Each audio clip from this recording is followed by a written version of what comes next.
अहो नमस्कार जावई बापू. काय कसं काय? बरं आहे ना? नाही म्हटलं, अहो मुलीची आठवण आली म्हणून लगोलग तयारी करून तिच्या म्हटलं घरला जाऊन आपल्या मुलीला बघून यावं. बरं, आमची मुलगी शिवानी बरी आहे ना? नाही हो, बरेच दिवस झाले. तिची आठवण आली ना आणि तिची आई खूप काळजी करत होती हो. नुसती धाय-मुसल्या रडत होती, की माझ्या पोरीला बरेच दिवस झाले बघून नाही आलात तुम्ही. जावा, जावा. दिवाळी जवळ आली आहे. मग काय करू? शेवटी बाप पडलो ना, राहवलं नाही. हो, यावेळेला म्हटलं जावई बापू तिला घेऊनच जावं दिवाळीला. मग तुमची जर परवानगी असेल तर न्यायासाठी आलो.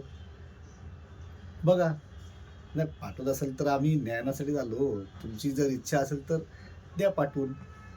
अहो, माघारी आलोय. बाप पडलो ना. काय तिची आई अहो ऐकतच नव्हती ना. त्यामुळे मला राहावलं नाही. जावई बापू, तुम्ही किती चांगले आहात हो. अहो, असा जावई बापू मिळायला आम्हाला भाग्य लागतं. चला, चला. जावई बापू, तयारीला लागा. शिवणीला घरी पाठवून द्या. बरं, येतो मी.